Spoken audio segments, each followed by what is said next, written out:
It's been over a week now since I started the apple juice and lemonade in the bottle. It's still fermenting slowly, but most of the sugar has now fermented out. My yeast was obviously a little weak. It took a while to get going, but it's about there. What we're going to do now is transfer the bulk of it into a second bottle, let it finish up, replace what we take out with the other container. It's pretty straightforward. And then that will repeat.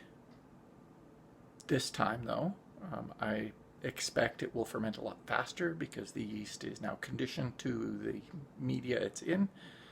And yeah, it should only take a couple days to really ferment out. A long time ago I had a batch of wine that from grapes that actually fermented out in about 4 days. Now, not really what you want with wine. Such a fast fermentation takes all the aromas and flavors away. But in this case, yeah, we're not too concerned about the aromas and flavors. As long as they're tolerable, this just gets us something within our budget. Here we have the cleaned bottle. That's where we're going to put it in. We can use a funnel. Here's our goodies. You can see at the bottom there's a bit of a layer of yeast. We're going to leave that in there. That's going to start the next batch going. Oh yeah, still some fermentation going on.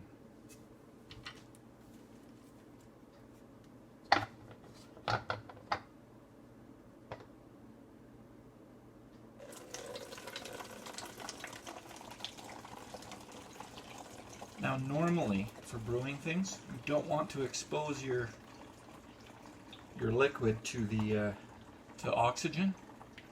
It's usually a bad thing. It doesn't help for longevity.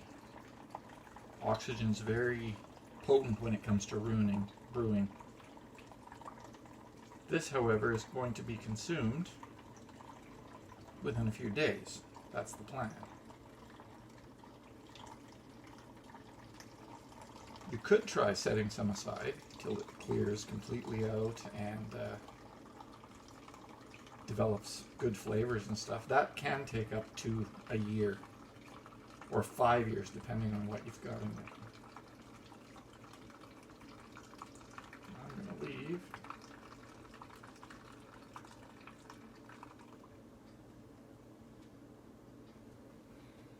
Don't know if you can see that. Very cloudy, full of active yeast. All right.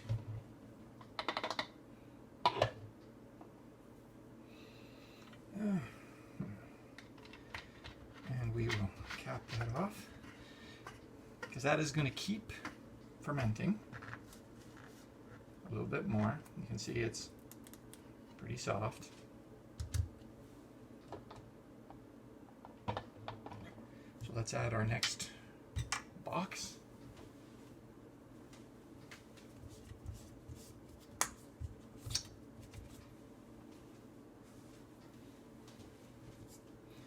This time,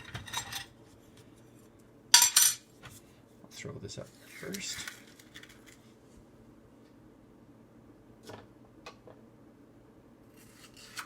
We did 2 last time, didn't we?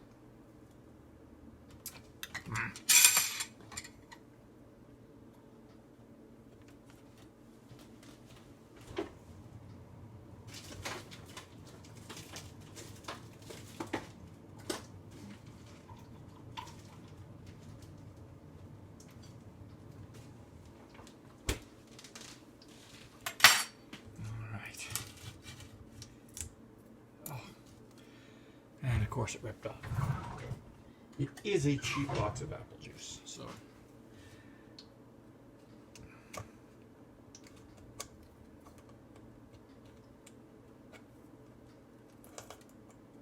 there we go.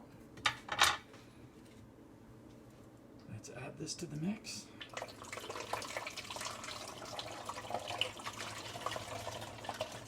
I did let it warm up to room temperature.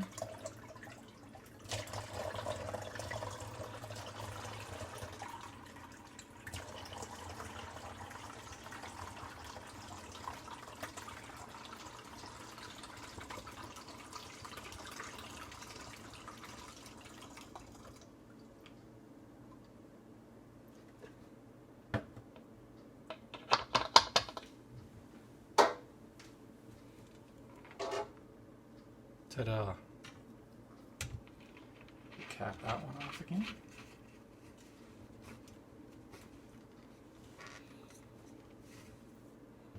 And right, it's soft. They're both soft.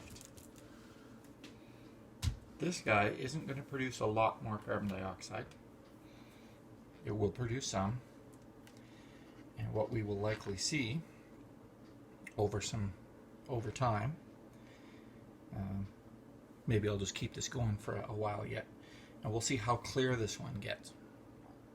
Now, if you're patient and you just wait, the yeast all will drift to the bottom once it's consumed all the sugars, and you'll get a clear beverage, depending on the fruits and stuff that you've used in it.